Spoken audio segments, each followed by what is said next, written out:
Hi. Hi. Oh, hi. Hi, long time no see. I know. I'm really nervous. Are you? Why? I mean, what do you mean why? 'Cause They're so easy. You're gonna have such an easy time. They're super nice. Oh my God. What are you gonna ask them? I mean, I have questions for like all of you, but what did I learn today? I learned that Greg and JJ were childhood friends. Yes. Oh my God, this is so crazy. Okay, there he is. Just let Oh, him. I'm just let so him used to doing in. like Zoom meetings with like my colleagues, and this is so bonkers that this. Greg Grunberg, turn your sound on. There he goes. Hello. Ah, there he goes. What's up, sideburns? I know. I'm doing a project called Sideburns. No, I'm kidding. They look And really good. thank you. Elizabeth cannot wait to shave them off. I wake up in the morning and she's got like sheep shears. She's like, "Hi, Brianna. Hi, I'm Brianna. How are you?" Good, how are you? I'm good. I'm good. Good. Nice to meet you. I mean, I'm gonna say this probably 100 more times throughout this, but like, thank you so much for doing this. This is like, I mean, I thought doing it with Mandy last week was like the biggest moment, and now this just keeps like toppling. So thank you so much. Oh yeah, no problem. Are you recording this already? Yeah. Since like, you just joined, I was just saying thank you to all of you guys for doing this. This is I'm hoping Amanda didn't tell you anything about like how psycho and crazy I am about this show, Felicity, because I feel like if she told you that, neither of you guys would be here. But it is my all-time favorite show. I've seen it at least 100 times. I love all of you guys, and this is probably now the biggest moment of my life. So thank you so much. Wow, I have one word. One word. Security. Security. Oh my God. Get her out of here. Get her out of here. You know how happy, and I know I'm speaking for Mandy and for Robbie, but how happy that makes us feel, because we did this so long ago, and we hear all the time, I watched this with my mom, or that was me in college, or whatever. And it just shows, JJ and Matt, like, created the show that just keeps resonating with people. It's so crazy because it's been, I mean, what are we at, 23 years now? 18, 19? Yeah, carry the one over there somewhere. I don't know what you're I don't know what you're talking about, Robbie. Does I mean, make any sense? basically just yesterday. Yeah, it was. Oh my God, that's crazy. And you guys all look exactly the same, so that's the important part right there. But yeah, like, it's just for men, kind of adding some distinguishment. Yeah, just for men, and then exactly. Me too. What's that line from Dazed and Confused that he goes, "I love high school, or I love college because the older I get." What is it? High school. Older I get, they stay the same, or something? Yeah, right? something like that. Yeah, It's the way I feel about. There's always another, college freshman to relate to the show. It just keeps happening. Oh, who's that? Oh gosh, this is Walter. This is our dog. I think he really likes to see himself on screen, so he's a little bit full of himself. So it's just pretend he's not there. He'll like lay down at some point. So my sister and I, she couldn't join me today, she's very sad. Greg, I have some very specific questions for you about bathrobes, but we'll get to that later. So her name is Kristen. She couldn't be here, but we do a podcast called Ben versus Noel, which, that's just, we talk about Felicity, in case you guys didn't gather that. So we just actually recorded the series finale yesterday, so we are officially like done with the show. Since it's so fresh of mind, I wanted to know like just your guys' thoughts. I know you guys have talked about this so many times, but the thought on the series finale, like Greg, your big speech at the end of Noel's wedding, and just like all of you being there kind of saying goodbye, like what that was like for you guys, if you guys still talk about it or think about it. I don't know. Have at it. I don't even remember it. No, I'm kidding. What? I remember it so distinctly. I remember it so well. I've got pictures. We shot it at the Scientology Center in Hollywood, which was weird. Yeah, that is weird. Everyone was crying. It was like, and the fact that we were all there together, it was amazing. It was really amazing. And Larry Trilling directed that final episode, which was very fitting, because not only do we all love him so much, he's everybody. Mandy, you say it best. You're like, he's, what is he, the actor whisperer? The like, Yeah, he is. Well, he's a crazy actor whisperer, but on this, for us, none of us were crazy, but he has yeah, worked with some people that are really talented, but he is really, really good with actors. He gives his great ideas when you don't know what you're like, I'm not sure exactly what I should be doing in this. And he'll go, what if you thought about it like this? And it's like, oh my God, light bulb. He's so good with actors. yeah. And he'd also been with the show for a long time and Yeah. become some of us, like myself, I've known Larry forever, Mandy known him forever, and Robbie. So it's like it was like, it really was like getting everybody back together. It was a moment that was very similar to the final scene in Diner. You know, that was their intention. So we're all sitting around, and then they handed me the microphone, and they were like, just say, you know, I had lines, but then they were like, oh, just, you know, reminisce about the crew and stuff. And the way they did it with the music, which was also such a big part of the show, I mean, it was just so beautiful. And it's like I made some people laugh. They stole moments from other moments. So they made me look really good on that speech. It didn't flow that well, but it was just me making fun of like craft service people that we love. Like the crew was just as much a part of this as everyone else. So when you see people laughing, I'm not making fun or specifically talking about characters. I was talking about our family that made up the crew and the cast of that show. So it was really great. Yeah. Amazing. I remember that day I was crying from the beginning, pretty much, like, because I knew it was the last day. And I started crying and people thought I was crazy. And then I saw Scott Foley, and he was kind of like, why are you crying? I'm like, I don't know. It's really sad. He's like, all right. And by the end of the day, I saw him and he was crying. He's like, well, now I'm crying. I'm like, I told you. Yeah. It's really I remember. I was crying because there were snipers on the roof of the building. That's what I was crying.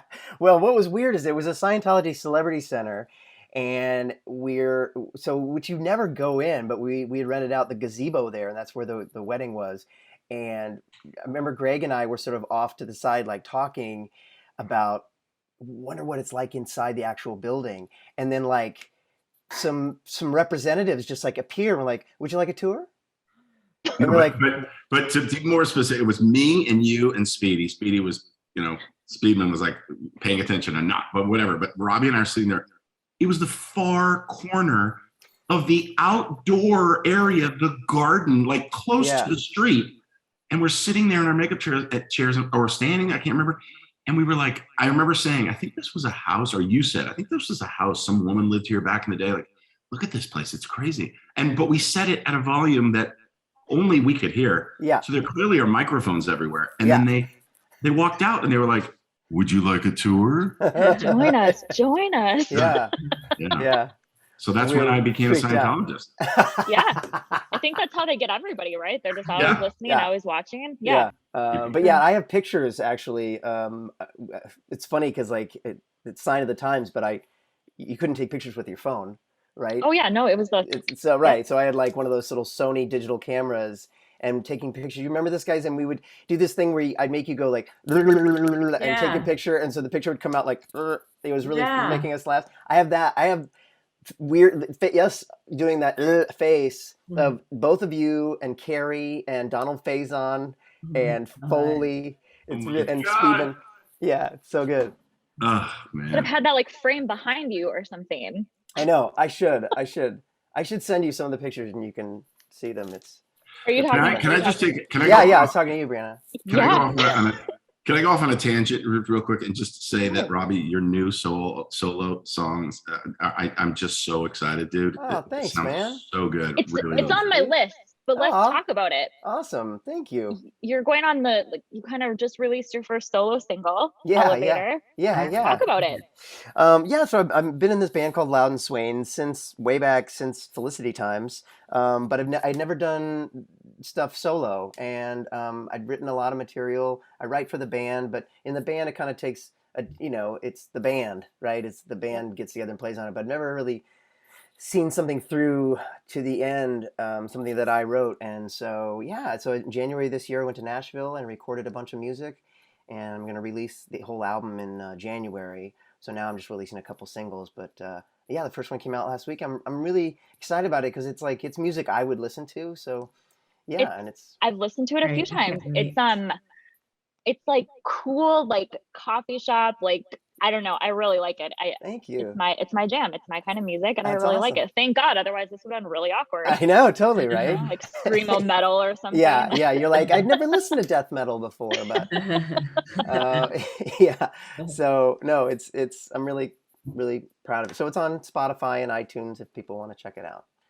So I'm just thinking back to Richard. I mean, there was that part where you did the karaoke. How Yeah. come you never sang on the show? You kind of let Amy Jo Johnson have all the, Yeah. you know. Well, she By was the way, that's a good, Rob, why didn't we? Because I was playing the drums. Mandy, Yeah. you sang. We sang at the House of Blues.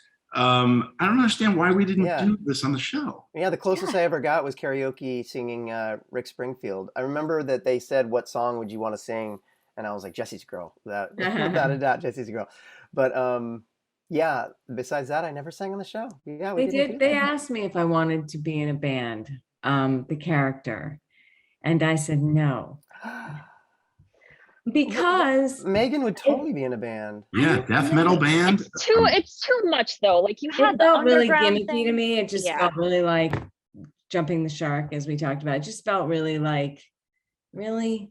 We're in a band now. It just felt very Brady Bunch to me. Like, and now we're in a band. I don't know. Right. And assless chaps didn't feel like we were jumping the shark. No, I like the assless chaps. Those are good. Oh, I know you do. Both on and off camera, she likes her assless chaps. I didn't know that nobody knew that you were actually going to be assless in the chaps. Well, but they caught all of that candidly, right? Like Foley laughs and then Amanda, and it's like they didn't know that your butt was going to be like on TV or in their face. It was so what happened was it was written that I was wearing chaps, and then I was talking to JJ, who it's widely known, he's my oldest dearest friend, and I was like, dude, I can't wear underwear, and he's like, oh, I didn't want to assume that you. I'm like, you have to be assless. This is supposed to be assless. So he goes, okay, well, and it was Larry. I don't remember who was directing that day, but it was like, don't show them. Let's do it. I think I rehearsed with underwear, and then when we shot, I actually did it without underwear.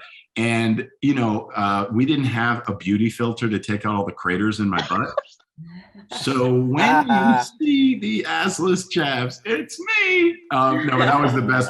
That was their genuine reaction. That was that take. I don't even think we did it twice. Me walking. That's amazing, because knowing that, I mean, they played that clip on the finale also, but just like watching Mandy's face and watching Scott Foley's face, I mean, you're trying to keep it together. I'm like, assless chaps, but both of your faces are just like, oh my God, what am I seeing right now? That's so funny. Clearly in awe, because Yeah, Robbie and I will do anything for a joke. Anything. For a laugh. Anything. That's why they paired us together. And you guys were amazing together. Like I was telling Mandy this last week, but the chemistry of you guys on set, it's either you two or like Greg, you and Scott Seaman, like it's like you guys are best friends and you're just like talking shit with each other, and just I've never seen that on a show since, and it was just, it's amazing. Even today, like you still see those moments, and it's just so wonderful to see. Yeah, they really knew, first of all, it was like one of the only shows I've ever worked on that like they'd call cut and we'd hang out on the set. Like we didn't go back to our trailers. We would lounge on the couches in Greg's apartment and just hang out with each other. And they knew that. So like the best directors got footage of us just hanging out. Like I remember the scene where we're painting. What are we painting or putting up wallpaper in that apartment? That's exactly what I was talking about. Yep. And there are all those real shots of us just laughing together, because that's just us as friends, like laughing. And we had such a bond, and they saw that. The writers would write to that. I thought they did a really good job of writing. You mean when I danced? When I started dancing? We all were dancing. Yeah, and then we all started dancing. Even they liked us to dance. I know, that's true. There was also a unique sort of bond that me personally that I had with each one of the actors, right? So, but it was different with everybody. Robbie and Mandy both are two people that I try to work with whenever I possibly can, because you guys make everybody, especially me, look so much better. Robbie and I, forget about it. It's there's a shorthand that we have that is just amazing. Mandy, though, I love Mandy like more than probably my wife, maybe a little.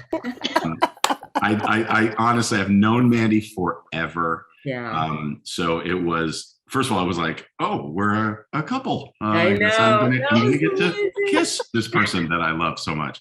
So that was a little awkward because it was like I really care about Mandy so much. And it was mutual. So that was like something we never had to, and I've worked with actresses. I don't play leading man, but I've had scenes on shows where they just can't get there. It's just look me in the eye and love me. I love you. It just, there's this, that's it. It was just like, and there's this same thing, but very different with Rob and I, obviously. But Foley was always like, he's got his thing going on. I loved working with him. Speedy was like, I always was like, I felt like a big brother to him on the show and stuff. And still, and then even in life, whatever. Carrie, I was like, I admired so much, even though she was younger than me and everything. We were all like, how does she do it? Like, she's so talented and so sweet and so good. And so overworked. I mean, she was overworked. Like, I remember I would watch her and she'd be there all day. She'd be in almost every scene. And, I'd pop in and do like a scene or maybe two. And she was from beginning to end always there. And I would watch her like with her eyes closed on a bench, just sleeping in between takes, and then they go, Carrie, we're ready for you. And she'd go, okay. She never complained. She was always right ready with everything. She knew her lines. It was such a master class in how not to be a dick when you're being overworked and have a lot of demands placed on you. I mean, in her lunch hour, they would schedule like interviews, and she was doing press constantly when she wasn't on the set. It was crazy. And then every weekend, and I mean, she never complained. I think at a certain point she said, okay, guys, I need to have like an hour. But she wasn't a bitch about it. And she didn't like come out with an attitude. She just asked for some more time. They gave it to her, as they should. And she just is an amazing professional. And she was 10 years, she was so young. She was like 21, 22. But she had, correct me if I'm wrong, but didn't she have the most experience of all of us? Like on series and stuff? She had worked before. She had worked, yeah, because she was on the Mickey Mouse Club, and then she did like Malibu Shores. Yeah, that's right. Yeah, never watched it. Yes, I haven't watched it either. but yeah, I mean, she had been working since she was young, but still, a lot of people have, and they're still not nice. That's true. That's it doesn't guarantee that you're going to be nice. No. It's kind of one of those be careful what you wish for moments. I think I've never been the number one. We call it the number one on the call sheet because that's who that person is, right? Yeah. JJ's been really, he's amazing at casting, just incredible. Finding her, finding Daisy Ridley, finding Jennifer Garner, giving these actresses really talented. But it's that kind of, you hope that you have that no asshole policy, but it trickles down from the top. And when you see them working that hard, I mean, they would schedule those interviews for her. They would schedule burritos for me between takes. Right. I could handle that. No problem. Believe me, I've been guests on a lot of TV shows, and that is not usually the case. Right. There's a lot of complaining going on, and never from her. So she was under a microscope, man. Yeah. Under a microscope.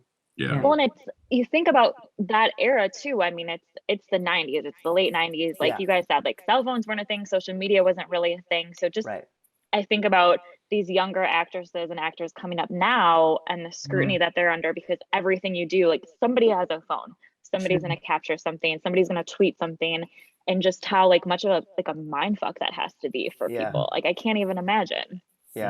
Yeah, I agree. And also for storytelling. I mean, the technology has ruined a lot of the stories the simplicity of it. This thing that I'm shooting right now, it's in the 70s. It's like, if I want to get a message to somebody, I gotta like go back to the office, like type stuff. I mean, it's just unbelievable. Get a carrier pigeon somewhere. Like, I mean, no joke. It's like, it was, I mean, this wasn't the 70s, but still back then, not having a cell phone, not being able to immediately put stuff out there. And also like the writing on a show. Now you get an immediate reaction, even though people still don't realize we shot this stuff 6 months ago.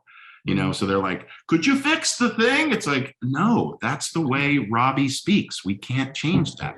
You know? Was that an issue? That was a complaint. People. I mean, you didn't hear it from me. Well, it's the first time hearing of it. Well, I'm you gonna should make a read the note. blogs. Maybe you should read the blogs a little bit more often. The blogs. The blogs. Please look up the blogs. Brianna has a whole episode about it. Maybe you should listen to the podcast. Yeah, it's actually I Finish it. can't even go off of that joke. No, I can't. Nope, I can't. Oh my gosh. Okay. I have to, how do I tie this in? So like you had mentioned, you guys have all worked together. Like you guys were all on Alias at some point or another, correct? Yeah. How many things have you guys done together? Is it like too many to count? Including group sex. Yeah, but maybe just include that into one, not each time. Oh, the movie. Yeah. The movie. Yeah. Yeah, Greg did this movie called Group Sex that we were all in. Mm-hmm. And then Alias we were all in, but not necessarily together. No, never together. Never together. I didn't work with any of you. Mandy, you and I didn't have any scenes together on Alias in the. I feel like we didn't. I feel like all my stuff was with Kevin. Oh yeah, right. That's right. Lyson. The new boyfriend. Oh, yeah. My other boyfriend. And then, and we've done like sort of side projects together. Yeah. I mean, like Greg mentioned music. We've done different music ventures together and different sort of short films and things like that. We look for every opportunity we possibly can. I mean, honestly. Yeah. That's amazing. Honestly, we looked for every opportunity. I mean, whenever I'm doing this game show right now, and I keep pitching these guys. I'm like, oh, they got to be on this game show. They got to be on this game show. 25 words or less. It's like there's a celebrity on each team, and these guys are the perfect guys for that. They don't want to be on it? No, they do, but they just have stand-up comedians and people like that. But I'm just saying, it's like I'm always pitching. It's like we're agents for each other. Greg is definitely the agent for us. Yeah. Yeah. Greg. Yeah. It's not reciprocal, but I do push them. That's not true. Well, I mean, a big question I have, I think Mandy was the first person to be on Grey's, and fully did Grey's. Scott Speedman is now on Grey's as kind of like a regular. Mm-hmm. When are we going to see the two of you on Grey's? Good question. I'm looking for like season 22, 23. Yeah, I want to let make sure the show's okay first. Yeah. It's I'm waiting for a fan base to catch. Yeah. One of these days. I worked with Shonda Rhimes. I created a show. Foley and I created a show called Toast, and we pitched it. It was a sitcom. It was the first Shonda Rhimes sitcom. We got to shoot it, and it didn't work on ABC, for them, but. That's as close as I've been to the Shonda Rhimes machine, and I have to say, like, I would jump at the chance. Like the women she has, her team, they're just incredible. Betsy Beer, all of them, they're just amazing. So, Greg, we should come up with something where we both we're like vaudeville comedians, and you like throw me in the air and I break my leg, something, and we have to go to the hospital. Yeah, thank you. That's thank very you, Shonda. Thank you. Yes. It's very Shonda. It's very. Yeah. Vaudeville angle hasn't been done. No one's doing the vaudeville thing. That would be the marvelous Mrs. Grey is what. Right. Special marvelous episode. Mrs. Grey's Anatomy. Yeah, there you go. That writes itself. It does write itself. Do you guys do you watch like Scott Speedman on Grey's? Do you follow his every move? No, I haven't seen it yet. I'm watching him on You right now. I'm watching the 3rd season of You, and he's great. He's on You? Yeah, he's got a really good part in You. I'm 5 episodes in. But into the first season? Into the current season. No, into the 3rd season. Yeah. I haven't seen the show at all, and I hear it's great. It's awesome. It's really fucked up. Yeah. Yeah, really fucked up. And like, how can you? It's like Dexter, right? Like, how can you have compassion or even want to watch somebody who's that terrible and vile? And it's one of those shows you're oddly rooting for him. Yeah, it's super weird. Yeah. Great show. What else do you guys watch? Let's go into some lifestyles here, like shows that you guys can't miss. But okay, while you're thinking about that, I have a harder question for you to think about also. So I may have mentioned that I love Felicity and obsessed with it. Do you guys have, I've already asked Amanda this, but do you guys have a show that you can watch over and over again, or if you're having a bad day, like I just need to go watch this one episode and my mood will get better? Anything like that comes to mind for you too? Easy question, I know. there's movies that I that works. can't get enough of. The Untouchables is a movie that if it's on, I have to continue to watch it. Chitty Chitty Bang Bang, the original Willy Wonka, like stuff like that. I'm obsessed with. But like TV shows, I hate to say it, but it's that there's a show called it's like any of the car shows. I'm just a big car guy, and I love those car shows. There's a guy named Mike Brewer, and he has a show called Wheeler Dealer. I can't get enough of those shows. There's a cooking show. Any of the cooking shows, I love them. I'm shooting. I just shot something with Sherry O'Terry, and it's in that same world. It's a spoof of one of those types of shows. I don't want to give too much because Brianna, we all know you steal things. Getting us all down. But, yeah, I mean, I love that stuff. I hate the Keeping Up with the Kardashians, and I never watch that stuff. I don't know any. My mom watches it religiously, that stuff, and I can't stand. Yeah, it's the worst. So the worst. I don't like that stuff. I mean, what are you guys watching? Well, Mandy and I, like my guilty pleasure, Mandy and I really like The Bachelor and Bachelorette, which we hate watch and text each other about how much we hate it. Yeah. Robbie, are you still on that podcast? Do you still do that podcast? Yeah, I do. There's a Bachelorette podcast that I'm recurring on. I know it's my friend. What one? It's called Will You Accept This Rose? Oh, okay. Yeah. And Arden Marine, it's her podcast, and I come on sometimes and talk about it. But but Mandy and I text about that show. But I'm trying to think. I mean, usually when I watch a series, I love a series, but I really don't go back and watch it. You know what I mean? Right. But there's crazy so much people. Yeah, so much good stuff out right now. I mean, I haven't seen Ted Lasso. Everybody's talking about Ted Lasso. I just started it. It's really funny. Were you guys Office fans at all? Oh yeah. I watched that with my kids. I auditioned for The Office. I auditioned to play Michael in The Office. I don't think I got very far, but I was one of those guys that went in and auditioned for that. Now, so I was a huge fan of the British version of The Office, and Ricky Gervais, his first non-Office and his first dramatic role was JJ was a huge fan, so he brought him on Alias. So he played this Russian. His brother was on a plane about to blow it up, and I meet him in a diner, and that's his first scene and whatever. And so I was a huge Office fan. Then when I heard they were doing the American version, I made sure I got in there and I put myself on tape, or when I auditioned, and obviously didn't get it, but I love The Office. Love it. That's one that I could watch over and over again. Yeah. I auditioned for The Office too. What? Yeah, I did. I got it though, but I didn't. I just turned it down. No. You guys are blowing my mind right now. I auditioned for it and got not far. For what part? I did for Pam. Yeah. Yeah. I came so close.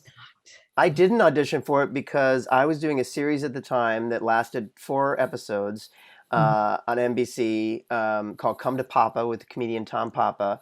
Right. And Steve Carell was on our show playing like the adversary to Tom, like his enemy at work. And he was basically doing that same character, and NBC loved it and literally canceled our show. And then he got the job in The Office. Oh my God. Yeah. Wow. Yeah. So you never had a shot, Greg. It was just. No, I don't think none of us ever had a shot. Let's face it. I don't think anybody ever had a shot. Well, let me ask you something. Do you think that Steve Carell wanted to do The Office, and so he wanted out of Here Comes whatever? I think it was a combination of things. I think he stood out. He was a pretty big star even then.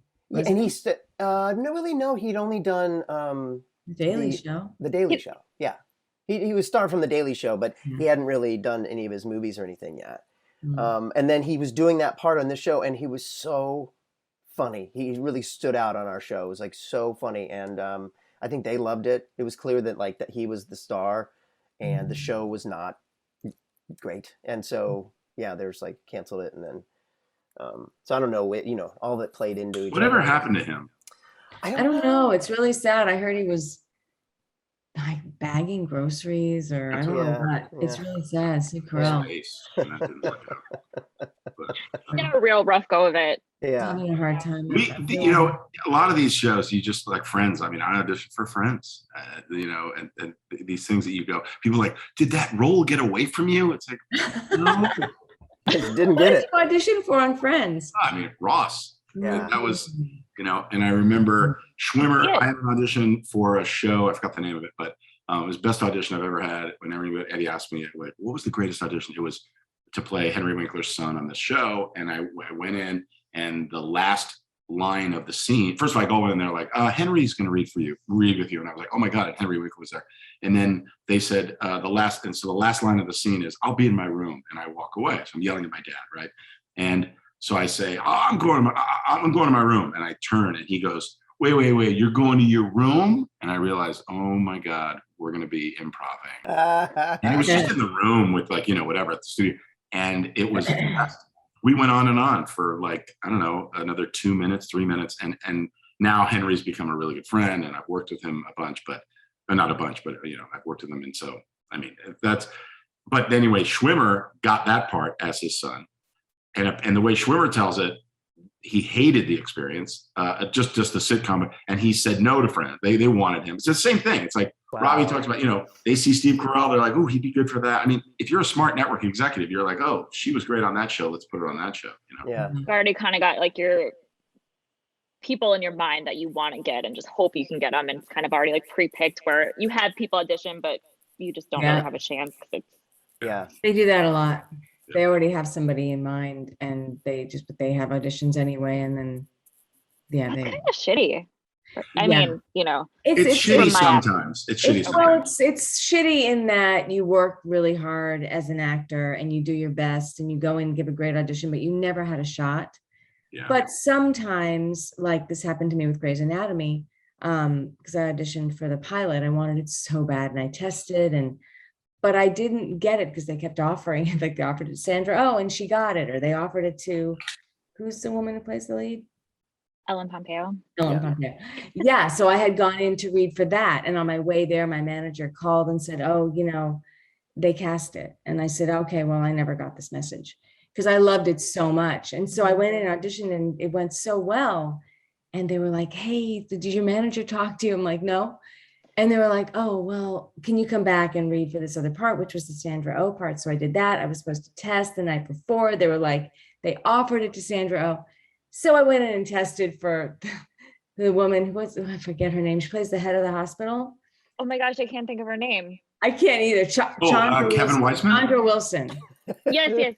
Bailey, Dr. Bailey on the show. Yeah. And she's amazing. And when she showed up at the test, I was like, well, she's going to get I'm never going to get this. And I didn't get it, but that set up a relationship for me with those guys. And I've worked for Shonda and Betsy a lot because of that. So I never really had a shot, but sometimes in those situations, it can wind up introducing you to people that you wouldn't have met, and you get to form relationships. So in that way, it's not a waste of time. But stop talking about work we didn't get. No, but I mean, sometimes you just don't have a shot, but at least if you get the opportunity to meet people, that's all. Yeah, you just want to be in front of these people. Yeah. Now no one's in front of anybody. Now it's like, all right, put yourself on tape in your house. Yeah. That's a rough one. I mean, I didn't have anything about that, but how has this last 18, 19 months been for you guys in this industry, in this world? How has it changed from work before to work now versus obviously just doing things on Zoom, but just the mentality of it and being overworked and being on things for so many hours? Has there just been this huge shift that's happened since COVID? I mean, obviously, yes, but I think you just nailed it. That's what did I just answer my own question? Well, I mean, the biggest shift really, I think, is auditioning is just a completely different thing now. And for me, I don't like it because I used to love going in a room and meeting with the people, the producers, and showing them maybe a different way to go. And it's you can sell yourself in the room better. And I come from a theater background, and I want to play the room. You read the room.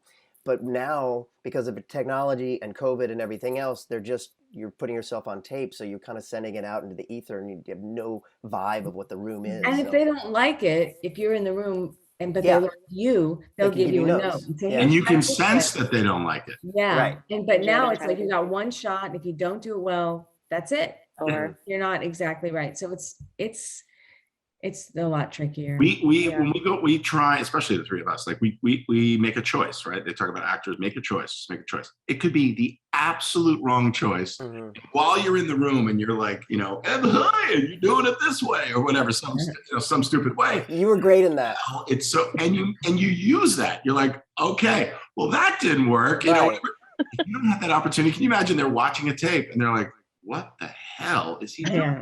Go to the next, and that's it. Well, that's the other thing. Like, how much attention are we actually getting when they watch our tapes now? You get the feeling they're like, just scrolling as they're like scrolling through, everybody. and not, and eating a salad. And also now, go ahead, sorry, Manny. I feel like sometimes that's the case even in person. Sometimes you walk in the room.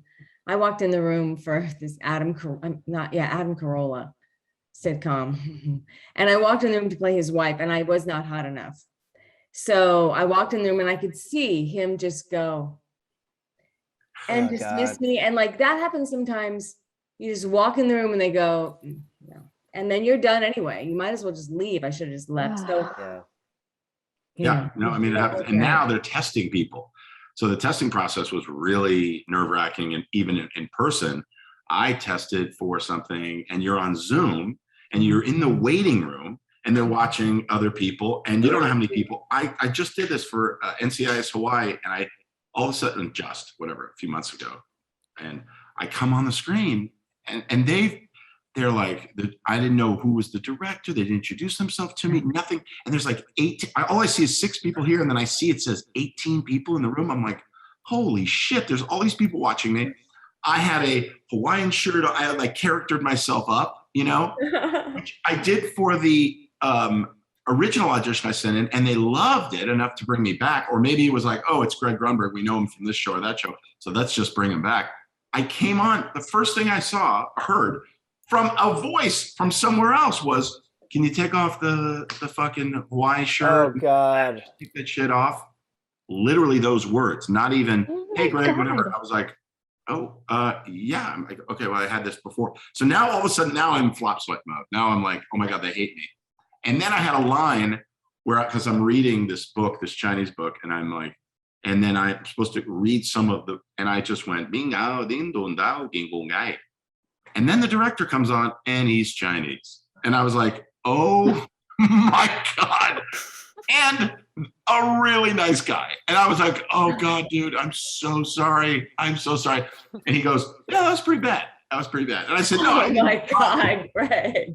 All I'm saying is, like, in the room, I could have done my thing. Like, obviously, you just ingratiate yourself, and then they go, wow, that was funny. This was my God. This racist puppet. Get him off our screen. Oh my God. My favorite story ever. Awful. I just told you the best audition. No, the worst audition. Oh, yeah, it's so funny. I have so many bad audition stories. Yeah, absolutely. My God. I had a chemistry read the other day on Zoom. Like, how do you tell chemistry? You don't even know if we measure up height-wise someone to play my wife, and you're acting the scene out, and there's this odd delay. How do you do chemistry on Zoom? And it's so bizarre. You guys all have chemistry still, but that's a different thing. I know what you mean, though. It is. It is. Yeah. No, it's true. How about when you are brought in for a chemistry read and immediately there's no chemistry? No chemistry, yeah. Oh God, this is like, oh man, yeah. And then you're faking the chemistry. Like, so it's like, you guys are husband and wife in your spot. This was years ago. I don't even remember what the project was, but I was like, you guys are your husband and wife, just make it naturally. I mean, so we're like you're doing the things that you think would be like, oh, it's supposed to be, it's like so not natural and so not real, and oh God. It's not easy, Brianna. I very envy you guys with I wish I could relate to any of these acting stories. I can't. If you could be a character on Felicity, who would you be? What? I mean, I would have to be Meghan, because then I would be best friends with Carrie Russell. And Meghan and Felicity are like, they're close runner-ups with me of favorite and least, or favorite and second favorite. So I would have to be that character. but I have to kill you because I'm Megan. Right. And I mean, I don't know see, how I this is feel about that. already creating attention now. Thanks a lot, Greg, for asking the question.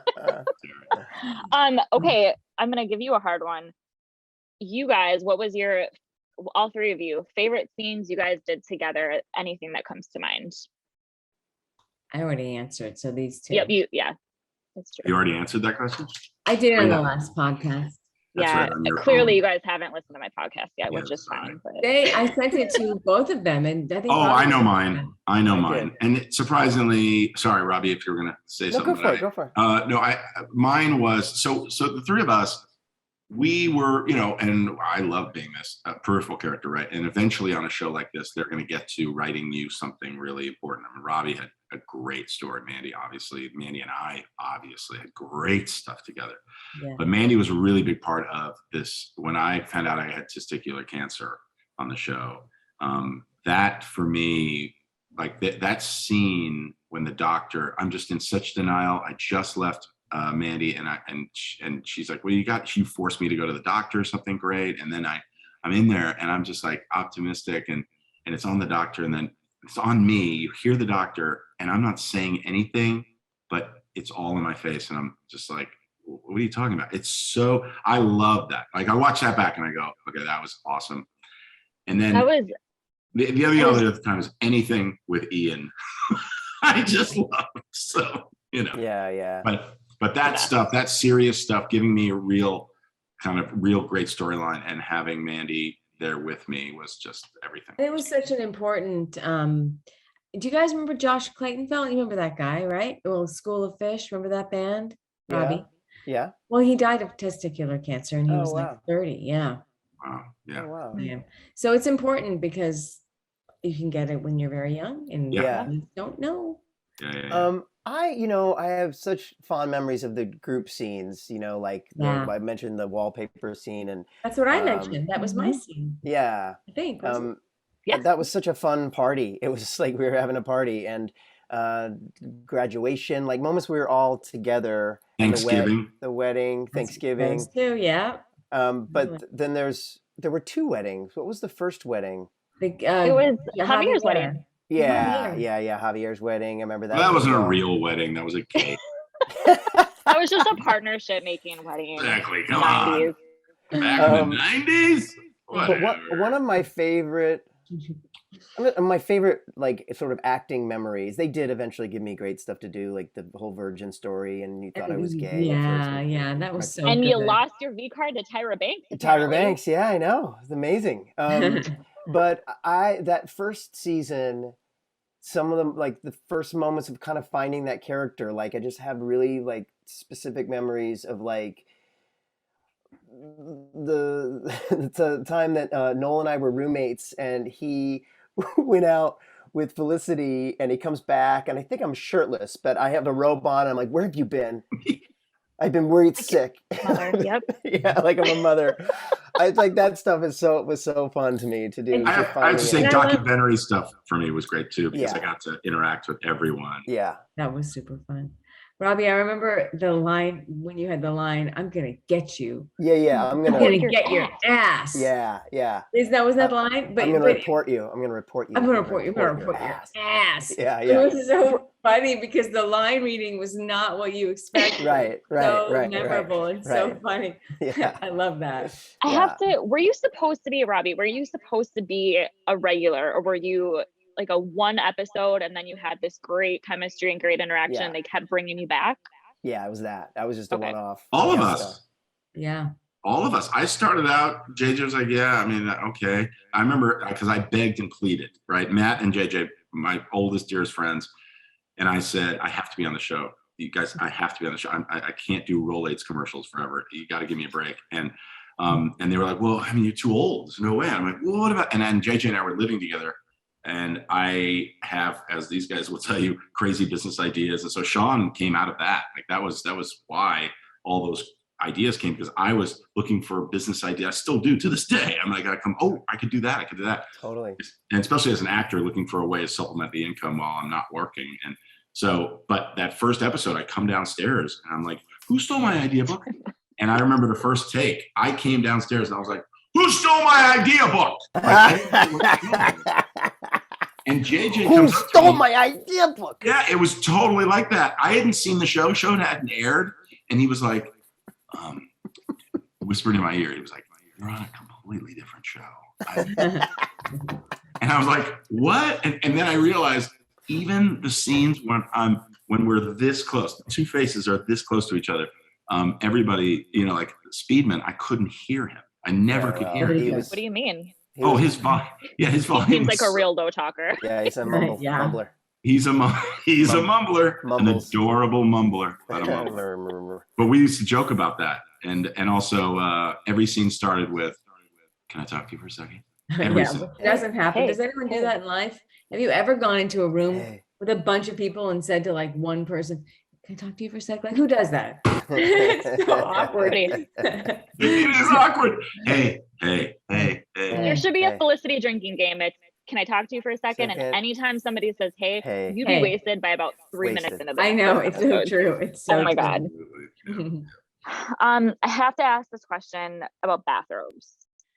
Robbie, you were in bathrobes a lot, but Greg, you especially. We had this whole conversation with Mandy about bathrobes. My sister, anti-bathrobes. We had this whole thing. Like, what is your guys' stance on bathrobes? And also, Sean, did you like petition for him to wear bathrobes, or was that it's so weird? I don't remember wearing bathrobes a lot. That's what I said. I don't remember him in a bathrobe. Yeah, I guess I was. One of my, I did a show called Love Bites for NBC, and I was in a bathrobe, and there's this shot of me online like this. It was between takes, and I was just like, and I showed my, you know, and it's on every gay bear site. Really?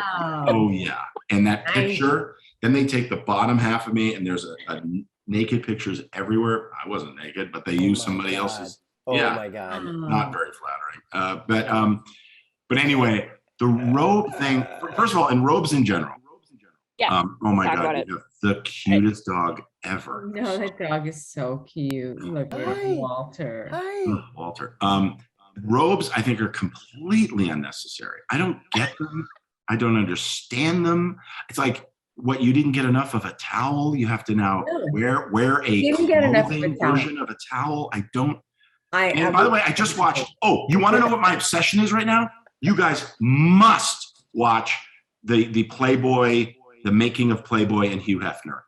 It's incredible. What's that on? Bathrobes. It's on. Yeah, speaking of bathrobes, it's on Amazon Prime, I think. Oh yeah. It's one of the best docuseries I've ever seen. It's so well done, and it's business side of it. I mean, the nudity. It's interesting how it, you know, it takes through time though. It's like this 50s and 60s, 70s. But anyway, talk about bathrobes. I watched that and I go, I guess that was his shtick and his thing. Talking about bathrobes. One time, somebody for our wedding got us bathrobes with monogram, you know, and yep. Yeah. They're funny. I'll say this much though, they're funny. It's always good for a joke. I love bathrobes, and I'm just going to lay it out there right now. I have two. We went over this, Brianna. I have two bathrobes. I love them both. I go out on the sidewalk in my bathrobe. I don't give a shit. And I love them. And what's the point of a bathrobe? No, I didn't get enough towel time. I did not get enough towel time. Okay. So rather than hobbling around my bedroom looking for clothes, I put on a freaking bathrobe. Yeah. It's cold. Yeah. And then you take your cat out for a walk. What? And then you take your cat out for a walk.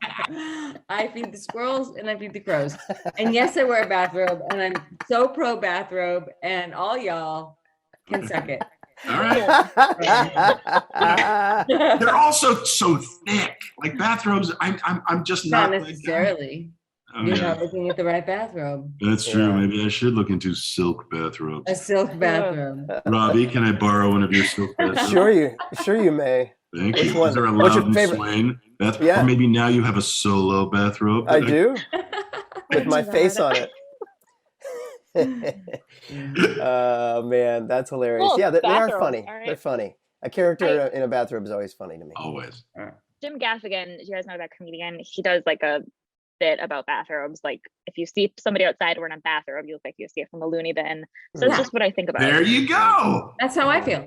I know that I look like I escaped from a loony bin. That's why my friend got me a nicer bathrobe, because my old one was really ratty, and I have a very pretty one. So what, you escaped from a country club? Like, I don't understand what. Well, I have to go. Well, what I think means escape from a loony bin is when you wear your bathrobe over your street clothes. I think that's a sign that you escaped. But if it's like 7 a.m. and you're feeding the squirrels on the squirrel bench. Here's the other weird thing is you go to normal, no? No, but you go to a hotel and those towels have been between everybody else's legs, and you're just whatever. They wash them and you use them, and it's so gross. Yeah. But a bathrobe is even worse. I have to put it on every time though. You take them. I've put them on. About? Yeah. It's so gross. I don't know. I just feel like whenever I'm in a room with a bathrobe, I feel like this must be how it feels to be like lifestyles of the rich and the famous, right? So like, I got to put the robe on just for a second. Yeah. Same with those little slippers that I lay out next to my bed. That Mandy wears to the mailbox. I'm like, yeah. Get dressed once in a while, man. Never. Why? Okay, we can move on from the bathrobes unless we don't have to. We can. Okay. Oh my gosh, I'm amazed that I've gotten through this far. I do have a couple of fan questions that I have to get through from our Instagram for you guys.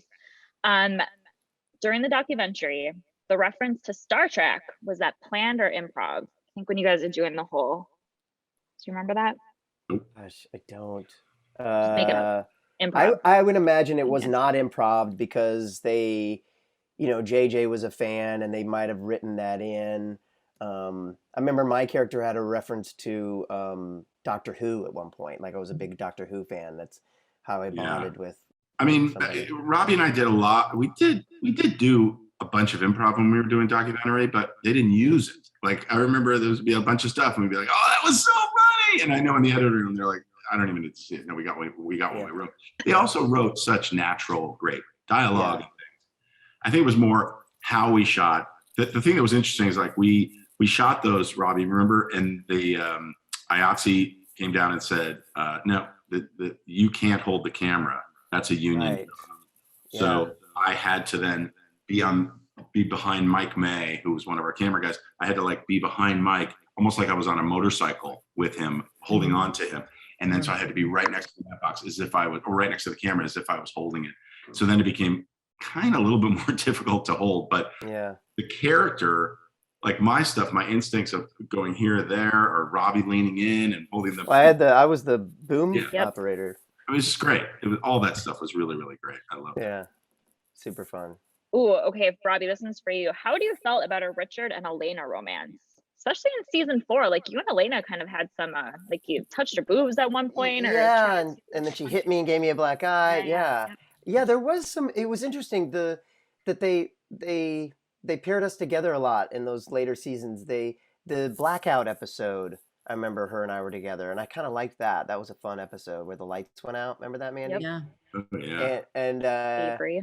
It was fun. I always had fun working with her, and it was like we were all, the three of us and Speedman and Carrie were all like, we hung out a lot offset, and I didn't hang out with Tangi as much offset. None of us really did, but so it was fun because it was like different. And I felt like Richard was the guy to do it. You know what I mean? Because he was just so kind of random. And so yeah, that was fun. And the karaoke and that whole thing that came from her storyline.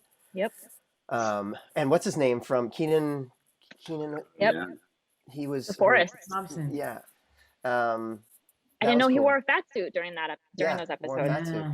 Okay, that makes me feel better because I don't ever remember him being like that large of a person. Okay, good. Yeah. That was I approve of the Elena and Richard romance. What do the kids call it? Like they ship Elena and Richard. If people ship Elena, you ever heard of that? No. Like Audrey, my teenage daughter will like.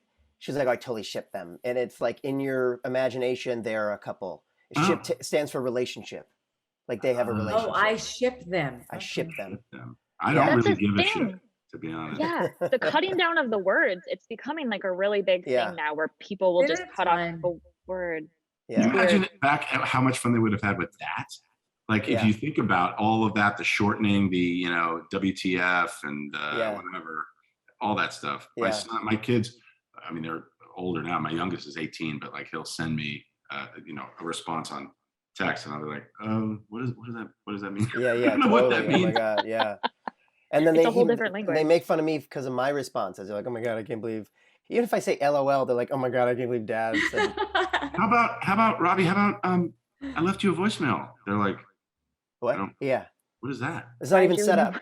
Their cell phones aren't set up. Like, No. don't you call me? Or my mom, their grandma will call them, and then she'll be like, I called. They never call me back. I'm like, Mom, text. I don't know how to do that. So there's no communication. It's like they should call me. They should call me. I'm like, call them. They have their cell phones. You can call them anytime. It's just a different world now. Yeah. The one ability of a smartphone, they don't use the phone side of it. It just you could take that away and it wouldn't matter. Right. Yeah. Nope. I would. Yeah. I feel like I'm in this weird. I'm 35, so I'm in a weird like in between. Some people my age are like doing all this stuff, and I'm like, what the hell is TikTok? I don't do any of that stuff, and so I feel very old for my age. But it's it's a weird time. These kids. You look very young for your age. Just thank you so much. You guys too. Well, seriously, you guys look exactly alike. Not That's weird. Oh, by the way, for the record, I also wore a fat suit on Felicity the whole time. Heard the camera adds 50 pounds. So yeah, that was a line from the show. That was dorky. Was the loft a real place? Was what? The loft. Was it somebody's real apartment, or was it just a set? It was a set. It was a beautiful set. How much that would have cost in real actual dollars in New York City. Yeah. And by the way, that was kind of the thing that I loved, where it was like, okay, he can't afford it, so he's got to rent to students, and that's how that whole thing started. But yeah, it was beautiful. That stairway going up, it's like, what is going on? And the fridge that was like an old school like soda machine with the things in it and the clear glass. No, that was and the elevator that opened up right into the room. Yeah, into the roof. Do you remember? By the way, do you remember the artwork that I had on the wall? It was license plates. There are these license plate. Yes. Make up a coffee cup, and so I have those. Those are something that I have from the show because I brought that's Michael Kalish, the artist Michael Kalish, who at that time was friends with these guys, Evan and Jaron, that Robbie knows real well, and Manny knows. But they lived across the street from my parents in a house. My parents were renting this house, and they lived across the street.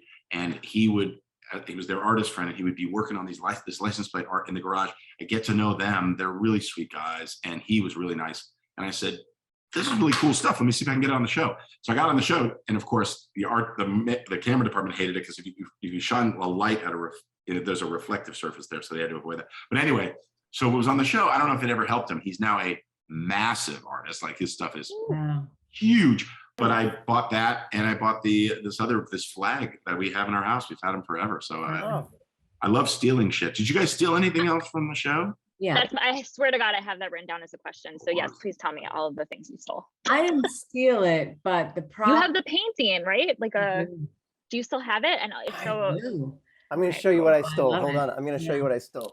Oh, this is going to be good. It's your box. He's keeping Foley in his closet.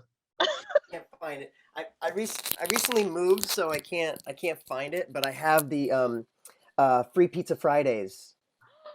I have the free pizza front door. Fridays, like a billboard that Richard made or whatever. That's awesome. And it says free pizza Fridays. That is amazing. Yeah, it's around here somewhere. Anyway, I'll send it to you. That's the best thing, is to have something that you can like pass down to kids or keep. And now, no way. Like they yell cut, props is on you, and they're like, hands up, hands up, hands up. I mean, on some of the stuff that we've done, it's like, did you steal? You didn't steal anything, Mandy, from Star Trek, did you? No, what would I steal? I mean, just like your badge or anything like that. No. Mm-mm. I tried to steal my Federation ring, and there's no way. And I even called. I think they really keep a hawk eye on that kind of stuff. Wow. Yeah, they do. Yeah. The painting, I got it from the prop girl, Alicia, and she just put it in my trailer. She didn't ask or anything. It was so cool. It's from the Disney prop house, which is an insane place. They have the most amazing stuff because it's for decades and decades. This prop house just full of amazing stuff. And so this painting, I think, is from the 30s, and it's just so great. Cool. Yeah, she stole it for me, which was so nice. Love it. We have each other. I stole these guys. Aww. I'm never letting them go. Never. Okay, hold on. Sorry. I know I just have to get through these questions. I know I've already kept you guys for an hour and I can keep you all night, but I won't. Oh, who did you love sharing the screen time most, guest star wise? Because clearly you guys all love each other, but if there's favorite guest stars that stand out that you guys loved having on or working with, or Mandy already answered this. Man, we had some great people. Guest star. John Ritter. Yeah. He John was That's a Ritter. good one. Yeah. Good one. We had some really good ones. Yeah. Terry Garr. Yeah. I mean, just amazing. So many good guest stars on that show. It's Yeah. insane. Good guest stars became like recurring, characters, like the really Yeah. one-offs. I can't remember. Tyra Banks, I mean, to me, that was just like hilarious and like funny now to think back that I lost my virginity to Tyra Banks. And then there's like a shot of us together where I'm all like nuzzling into her and she's like twice my size. She's very tall. Yeah. That's fun. That was a fun storyline for you. Is there Yeah. a favorite episode besides the finale that sticks out in your guys' mind and besides the painting party episode? I feel like you guys have probably answered this already, but Well, I answered that with my testicular cancer. Yep. And but the painting, when we were painting and I started dancing, I was like, come on, and I dragged her in and we're all dancing. I mean, that's just like, that's just us having a great time. that episode, so this is one of my favorite lines that Scott Speedman says, but it's when Kara Russell's dating that Greg character from the health center, and Scott Speedman says 63% of me thinks you're a dick. You guys remember that? I have a keychain that says that. It's fine. That's hilarious. Oh my gosh. Man, I don't know. Favorite episode. I mean, I just felt like everything I got to do on that show felt like just bonus. You know what I mean? Because I was a one-off character, it felt like everything that they gave me to do. I mean, for me, there were like 2 episodes in a row. The first was like everyone thought I was maybe gay, and then the next one you find out I'm a virgin, and that was really special for me because, like Greg was saying, it's rare that we get some meaty stuff to do, and not just be the comic relief. So that felt good to do, to actually get some actual drama to sink my teeth into. So those kind of stick out in my mind. I don't know what else to talk to you guys about right now. I mean, I have other things, but like, I don't ever know when to cut this off because I don't want to be rude of your guys' time, but like, I can seriously sit here for the rest of the night. Do you guys want to, or? I would love to, I have to go, but it's been an hour. But this was great. I cried when I said this to Mandy, so I'm going to try not to when I say this to you guys, but seriously, this show like changed my life when I watched it and watched it over and over again. And besides getting married, this is like the biggest moment of my life. Nothing this cool will ever happen to me ever again. So I cannot thank you. That is not true. It is so true. We're going to get Carrie. We're going to get Carrie on here. Don't ever say that to me. That is not, I would not be able to keep my shit together. I can barely keep it together with you guys. Don't even joke about that.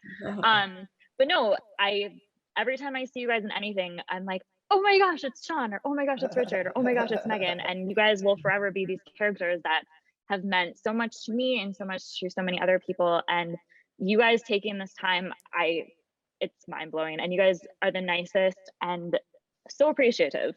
That's so sweet. It's our pleasure. It's our pleasure. Thank you so much for keeping it alive. It will always be my favorite TV experience. It was my first big role, and it meant so much to me. And I think that's the reason we all love each other so much, because it was this really special job and means a lot to us still. So we're happy to talk about it. Yeah, it's the first time that we were taken advantage of financially on TV.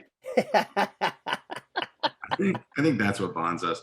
I have to say, I really appreciate, and it's just, you can't help it, but how genuine you are and how really much you care about this. We get asked to do this, and in various different projects, and it's all like, oh, that's going to get a big audience, and then you can just tell that they just don't know what the hell they're talking about, and they don't have an appreciation like we do. You're as passionate about this as we are. No, I mean that. I mean, this is a memory that I'll never forget. This is like Robbie not so eloquently stated that it's, this was like summer camp. This was like, I didn't know how to act. This was my acting. I got better as the show got on. I learned from Mandy. I learned from and you're still learning. I mean, exactly. We'll get there. We'll get there. You'll get there. I mentioned Felicity in my wedding vows. I have tattoos from the show. Like, I'm not even kidding. Like, if my house was on fire, besides my obvious things I would save my Felicity DVDs. Like, seriously, I don't even have a DVD player anymore, but I would save them because there's something wrong with you. Okay. I know, it's so crazy that I even told you this guys is an out intervention. Robbie, you want to bring? I know you have her mom in the closet, right? Could you bring? Yeah. I've got the authorities here too, so we're gonna bring them in. I know, like, people like. This is what I'm known for by like friends. Is like, oh, I think somebody from Felicity is going to be on like a TV show. I thought maybe you'd want to see it. I'm like, I already know. Thank you. Like it's bonkers. That's amazing. But Mandy left us and my listeners with really profound words when she ended the podcast last time. Do you guys have any profound like sayings or anything you want to end on? No pressure. Ooh. Hers was really good. Really good. Oh my God. No pressure. No pressure. She's like, I've done it already. I already did it. I already topped you, but go on. Off the hook. I'm off the hook. Man, profound words. I would just say, like, because this is a Felicity podcast, I would say every great idea, and this is, I mean, I live my life this way. It's like every great idea, if it's a great idea, you're going to get laughed at. I don't care if it's a creative idea. I don't care if it's a product. I don't care if it's, I want to change my career. I mean, we have friends. I have friends right now, a friend of my wife's, and she had a store and she ran that store, an accessory store, whatever. And now she's a real estate agent. And the first response always is like, what is she doing? My God. It's like, you can do whatever the fuck you want to do. Don't listen to anybody. And if you're passionate about it, it's going to work out in some way, and don't let anybody stop you from doing that. And when I watch those episodes, as crazy as it is, those stupid ideas and all that stuff, it's like, I live my life that way. I don't care. And 90% of them don't work out, but the experience, you have to enjoy that ride, enjoy the ride, whether it works or not, just do your thing. Love it. Man, I don't even know how I follow that. Yeah. What did Andy say? Nothing. No, she delivered a really good philosophical, like, no one remembers it. You would have to go back and listen to the podcast episode. I can barely. If you guys would listen to the podcast, you get a little words of wisdom from me that I had just heard. Well, guess who the pressure's on now, Rob? Oh my God. I'm not. What am I gonna? How do I? I mean, my go-to thing is like, what other people think about you is none of your business, which is like came from RuPaul. And I always thought that's really good, and I always try to remember that and I always have a hard time remembering that. Yeah. But really, like, to me that means like you can just be who you want to be, and don't listen to the haters. And I had like a near-death experience about 8 years ago, and it like really reframed the way that I think about myself and my life. And I think that the most harm you can do to yourself is like have inhibitions because of what you think people might think of you. And I think that just be yourself, follow your heart, because every day is precious and we're not here for very long. So I like that one too. Yeah, I do like that one too. You guys are so good. Both good. I like them, and they're kind of the same thing, which is, but not in. I mean, I don't mean that in a bad way, but they're It's a good. No, I stated it, and he simplified it. right. Still working off one another even right now. I love it. He rewrites everything. I made it really easy for people to hear. I understand. Yeah. I was so nervous. Like, Mandy signed on a couple of minutes before you guys did, and I was so nervous. I don't know why, because I knew you guys would be amazing, and it's just crazy that I'm talking to you guys like, oh, it's just like we're like hanging out and whatever. But you guys are like amazing. And Thank seriously, you. How many times do you want me to say thank you? I can keep saying it, but well, thank you. This is huge. So I'll let you guys know this episode is going to be out on not this Monday, but the next Monday. Whatever, math is hard. So I'll do you want me to DM you guys the podcast? Yes, DM it, because I would love to on socials just send it out, let people know. Yeah. Come on. Yeah, oh my God. Are you kidding me right now? Like that? Okay, that's cool. So when you see like a Felicity picture and you're like, who the hell is this crazy person? It's just me. you Okay. know, the Okay. crazy Felicity role. So, Okay, got it. all right. Well, thank you guys so much. Thank And you. it meant everything. So Thank have you. a I'm so great glad. Have a rest great of the weekend. day. And it You was too. so great Good talking to you weekend. guys. Thanks so much, All right. Brianna. Thank you, It's guys. Robbie, right? It's Robbie. Yeah, Robbie. Yeah, yeah. Robbie. Yeah, Thank yeah. you, Robbie. Okay, And bye. Amanda Lynn, Both are so thank quiet. you Molly. for your time Mhm. too. Yeah. Mary. Bye, Yeah. guys. All right. Yeah. Thank you guys Bye, so much. guys. Thank Bye. you. Bye.